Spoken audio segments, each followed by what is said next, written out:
Christmas Eve had always been complicated in the Martinez family, but this year felt different. The tension started the moment I walked through Mom's front door and saw the gleaming silver Mercedes in the driveway. "Nice car," I said to Mom as she hugged me. "New." "Oh, that's from Marcus," she said with a proud smile. "He surprised me yesterday.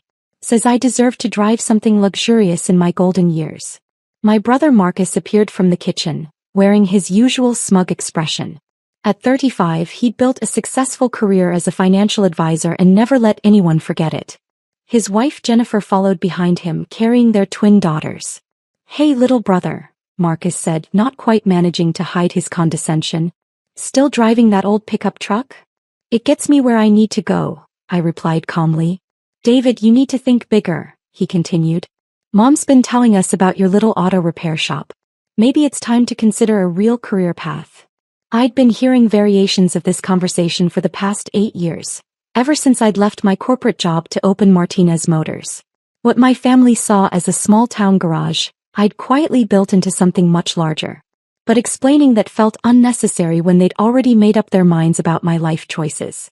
"The shop keeps me busy," I said simply. "Well, some of us aim higher than just keeping busy," Marcus replied, straightening his expensive tie. "Speaking of which, Mom, should we tell him the news?" Mom looked uncomfortable. "Marcus, maybe we should wait until after dinner." "No time like the present," he said, putting his arm around her shoulders. "David, Mom's made a decision about her living situation. With Dad gone 2 years now, she shouldn't be alone in this big house." I nodded, sensing where this was heading. "She's going to come live with Jennifer and me. We have that beautiful guest suite. The girls adore their grandmother, and frankly, I can provide the kind of lifestyle she deserves." Mom looked at me apologetically. "David, honey, I know you offered to help, but Marcus is right. His house has everything. The security system, the pool. Jennifer doesn't work so she can keep me company during the day." "That sounds like a great arrangement," I said, and I meant it. "You should be wherever you feel most comfortable." Marcus seemed surprised by my easy acceptance. "Well, good. I'm glad you understand that this is what's best for her." "Of course. And don't worry about the house," he continued. "Jennifer and I will handle selling it.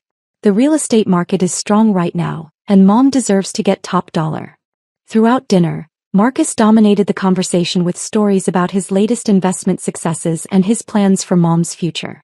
He'd already researched the best senior activities in his neighborhood, found her a new doctor who took premium insurance, and calculated how her Social Security and Dad's pension would contribute to household expenses. "The best part," he said as Jennifer served dessert, "is that Mom won't have to worry about anything. I'll handle her finances, her medical appointments, everything. She can just relax and enjoy being a grandmother." I watched Mom's face as he talked. She smiled and nodded, but I caught something in her expression, a flicker of uncertainty, maybe even sadness. "That's very generous of you, Marcus," I said. "Well, somebody has to step up and take responsibility," he replied. "Mom needs someone who can actually take care of her properly." The implication hung in the air. I was the brother who'd chosen blue-collar work over a professional career, who lived in a modest apartment instead of a suburban mansion, who drove a 10-year-old truck instead of luxury vehicles. After dinner, I helped Mom clean up while Marcus and Jennifer wrestled their overtired daughters into coats for the drive home. "David," Mom said quietly as we loaded the dishwasher, "I hope you know this isn't about. I mean, I'm grateful for everything you've done since Dad died." "Mom, you don't need to explain anything. Marcus is right, he can give you things I can't. But you've been here every week helping with the yard work and the repairs. You drove me to all those doctor appointments when I was too nervous to drive myself. And I'll keep doing that no matter where you live." She hugged me tightly. "I know you will, sweetheart. I just want you to know that this decision, it's practical, not personal." "I understand." As everyone gathered in the living room for gift exchanges, I noticed Marcus checking his phone frequently. Finally it rang. "Excuse me," he said, stepping into the hallway. I could hear his voice rising with agitation. He returned a few minutes later, looking frustrated. "Jennifer, we need to leave soon. There's some issue with the Mercedes." "What kind of issue?" Mom asked worriedly. "The dealership is saying there's a problem with the financing. Some nonsense about the loan not being properly approved." He waved his hand dismissively. "I'll sort it out after Christmas. You know how incompetent car salesmen can be." I kept my expression neutral, though I knew exactly what was happening. Marcus had stretched himself thin to afford Mom's Christmas surprise, and his credit application had been flagged for verification. Maybe you should take it back tonight, Jennifer suggested. If there's really a financing problem. It's Christmas Eve, Marcus snapped. I'm not dealing with car salesmen tonight. Mom looked upset. Marcus, if the car isn't properly paid for, I shouldn't be driving it. Mom, don't worry about it. I'll handle everything tomorrow. The car is yours. But I could see the doubt creeping into her expression. She was starting to wonder if her son's grand gesture was built on shaky financial ground. The evening continued awkwardly, with Marcus growing more agitated each time someone mentioned the car. By the time they left, promising to pick Mom up the next morning for Christmas dinner at their house, the mood had shifted considerably. David, Mom said as I prepared to leave, what do you think about this car situation? I think Marcus wants to give you something nice, and sometimes that leads to making decisions quickly. You think he can't actually afford it? I chose my words carefully. I think Marcus loves you and wants the best for you. But maybe expensive gifts aren't the only way to show that. She nodded thoughtfully. Your father always said the best gifts come from the heart, not the wallet. Dad was a smart man. The next morning, Christmas Day, I was in my office at the shop when my phone rang. It was Mom, and she sounded upset. David, can you come over? There are men here about the car. What kind of men? They say they're from the dealership. They want to take the Mercedes back. I was there in 15 minutes. 2 employees from Prestige Motors were standing in Mom's driveway, looking uncomfortable as she stood in her bathrobe, clearly distressed. Ma'am, we're sorry to bother you on Christmas, but we need to retrieve the vehicle, one of them was saying. The financing was declined and we can't leave it here without payment. But my son said he would handle it today. We've been trying to reach Mr. Martinez since yesterday, but he's not answering our calls. I approached the group. Good morning. I'm David Martinez. What seems to be the problem? Sir, are you related to Marcus Martinez? He's my brother. The dealership employee looked relieved to have someone to talk to. Your brother signed a lease agreement for this vehicle, but his credit application was declined. We extended courtesy delivery for Christmas Eve, but we need the car back today. I looked at Mom, who was clearly embarrassed and confused. Mom, why don't you go inside and get dressed? I'll handle this. David, I don't understand what's happening. It's okay. Just give me a few minutes to sort this out. After she went inside, I turned to the dealership employees. How much does my brother owe on this car? Sir, the monthly lease payment would be $1,847, but given the credit decline, we'd need a significant down payment or co-signer. What about purchasing it outright? The MSRP is $78,500. I pulled out my phone and made a call. Sir, it's David. I know it's Christmas, but I need you to process a wire transfer. Yes, the full amount. Martinez Motors account to Prestige Motors, $78,500. The employees looked surprised as I hung up. Gentlemen, you'll receive payment within the hour. Please prepare the title transfer paperwork for Mrs. Elena Martinez. Sir, are you sure? That's a substantial amount. I'm sure. 30 minutes later, Marcus arrived with his family, ready to pick up Mom for Christmas dinner. He pulled into the driveway behind the Prestige Motors van, his face immediately darkening. What the hell is going on here? He demanded, getting out of his own Mercedes. Good morning, Marcus, I said calmly. David, what are you doing here? And why are these people at Mom's house? One of the dealership employees stepped forward. Mr. Martinez, we came to discuss the vehicle financing issue, but it's been resolved. Your mother now owns the car free and clear. Marcus looked confused. What do you mean owns it? The vehicle has been purchased in full. We just need Mrs. Martinez to sign the title paperwork. Marcus turned to me, his face reddening. David, what did you do? I bought Mom's car. What? How could you possibly afford to buy a $78,000 car? The same way I've been able to help Mom with her expenses for the past 2 years while you assumed she was struggling. What expenses? Mom emerged from the house, now dressed and looking more composed. Marcus, David has been helping me with the house payments, the medical bills your father left behind, the property taxes. Marcus stared at me. That's impossible. You run a garage. I run several businesses, actually. Several? What are you talking about? I pulled out my phone and showed him the Martinez Motors website.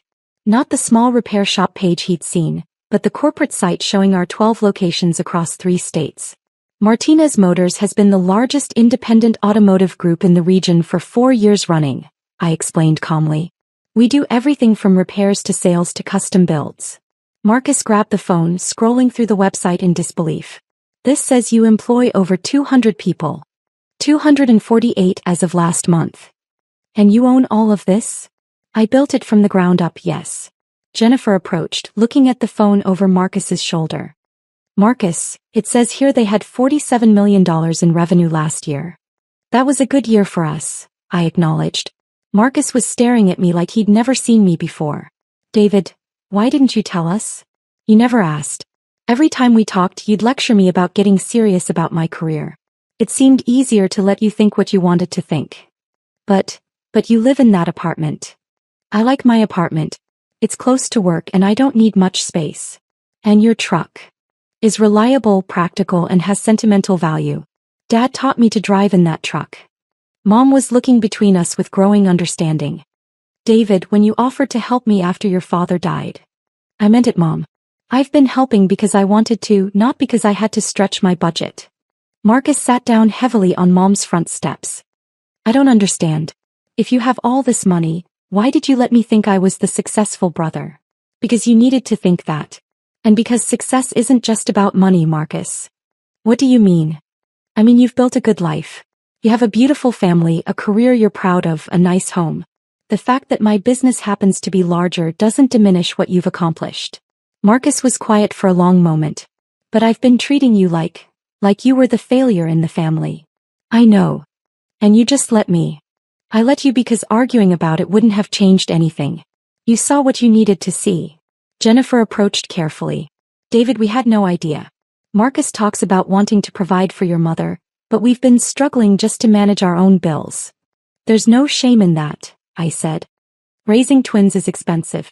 Marcus is doing his best for his family. But I can't actually afford to take care of Mom the way I promised, Marcus admitted quietly.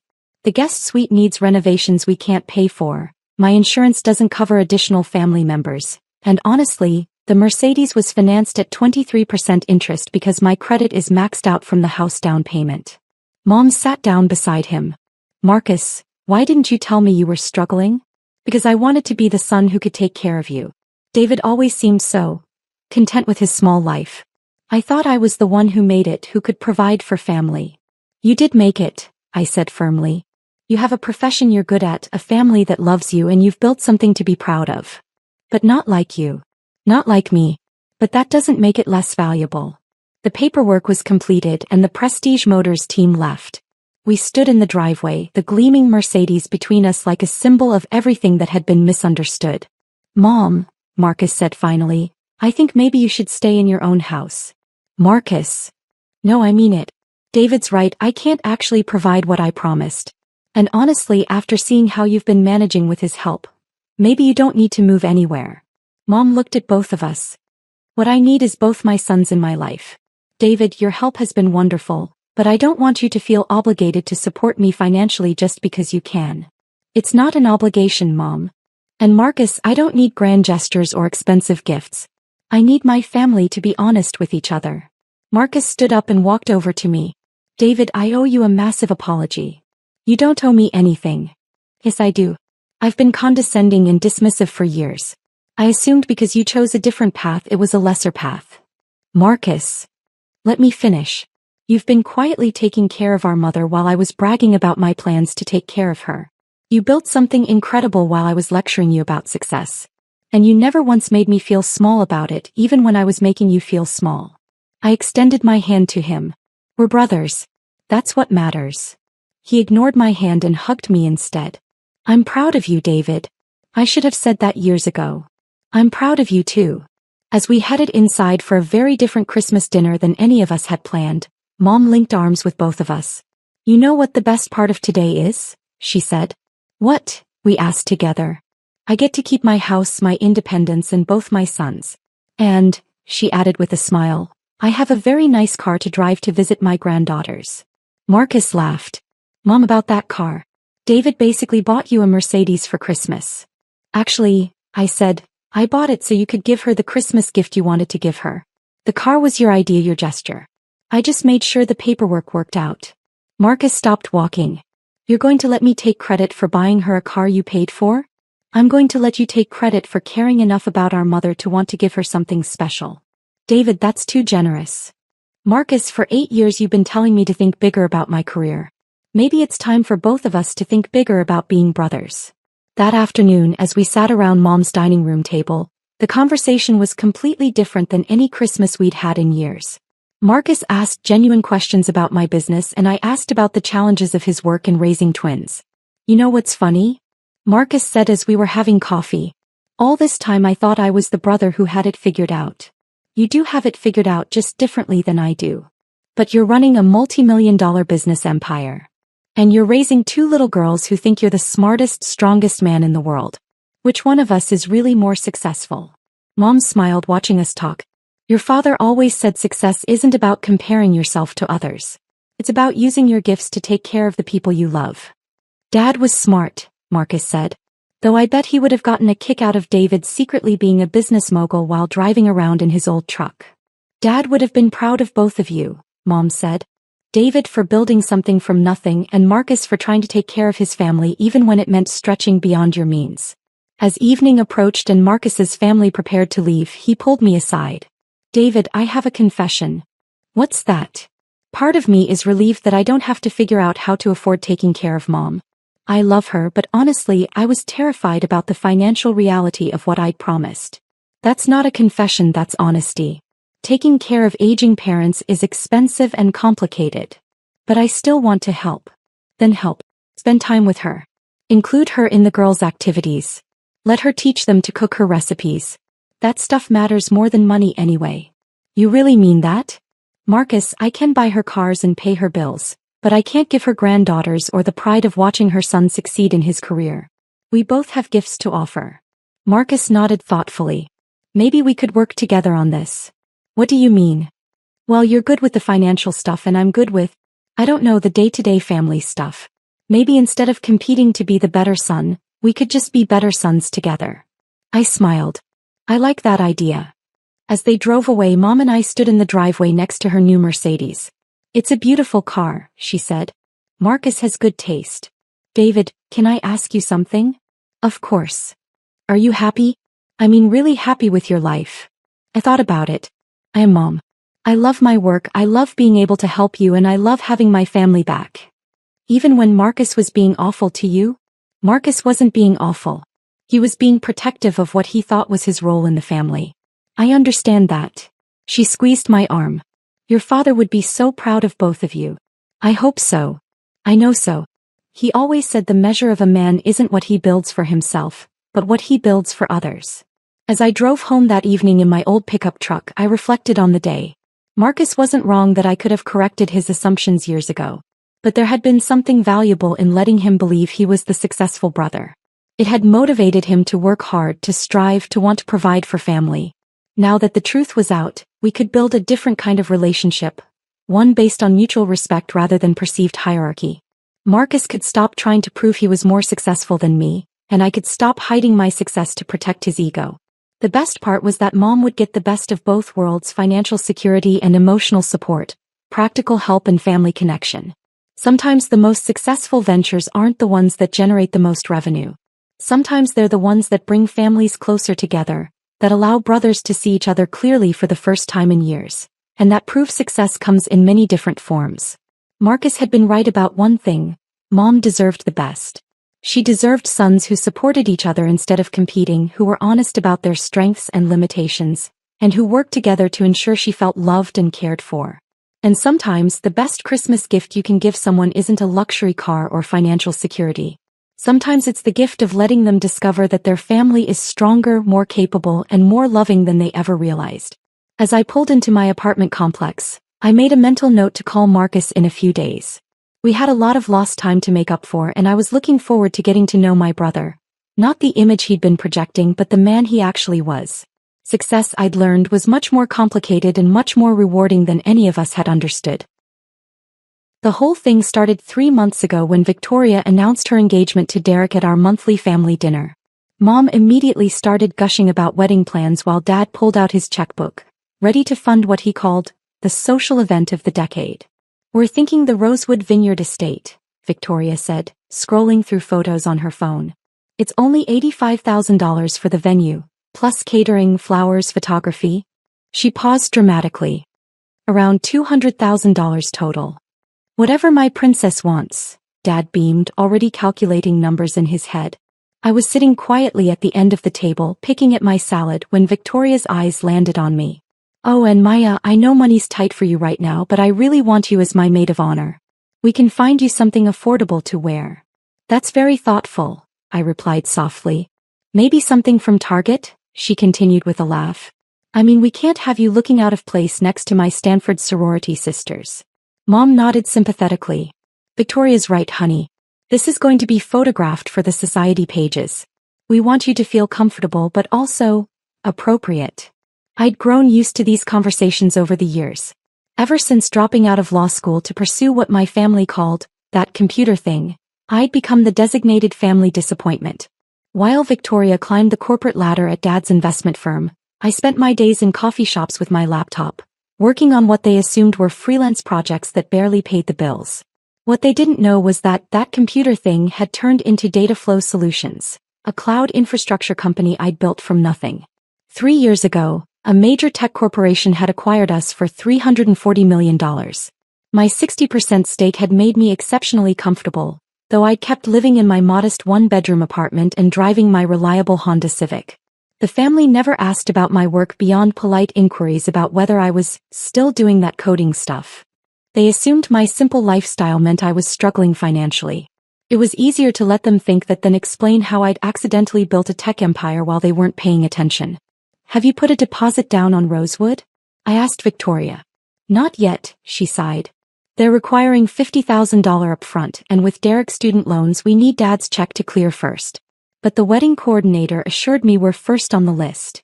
I made a mental note and changed the subject. The next day I drove out to Rosewood Vineyard Estate. Rolling hills covered in grapevines stretched as far as I could see, with a stunning Mediterranean-style villa overlooking the valley. The owner, Mrs. Catherine Rosewood, met me personally. It's a magnificent property, she said as we toured the grounds. My late husband and I built this as our dream home 40 years ago. But I'm 78 now and it's time to let someone else create memories here. What made you decide to sell? The event business keeps me busy, but the property taxes and maintenance are overwhelming. My children live on the East Coast and have no interest in wine country life. We spent 2 hours walking the Vineyard Rose, talking about her husband's passion for winemaking and her love of hosting celebrations. By the time we returned to the villa, I'd made my decision. Mrs. Rosewood, I'd like to make an offer. For an event booking? For the entire estate. Her eyebrows rose. The entire. But you look so young. Are you sure you understand what you're considering? I pulled out my phone and showed her my bank statement. I'm quite sure. 3 weeks later the papers were signed. I was now the owner of 150 acres of prime Napa Valley real estate, including the vineyard, villa, guest cottages, and event facilities. Mrs. Rosewood had accepted my offer of $12.8 million, grateful to know the property would be loved and maintained. I kept the existing staff and event bookings, including Victoria's wedding, which was still 6 weeks away. The wedding coordinator, Sarah, had no idea ownership had changed. I'd specifically requested that all existing contracts be honored under the previous management structure. That Friday our family gathered for our usual dinner. Victoria was practically glowing as she showed off wedding favors and talked about final preparations. The venue coordinator called today, she announced. Everything's confirmed for next month. Rosewood is going to be absolutely perfect.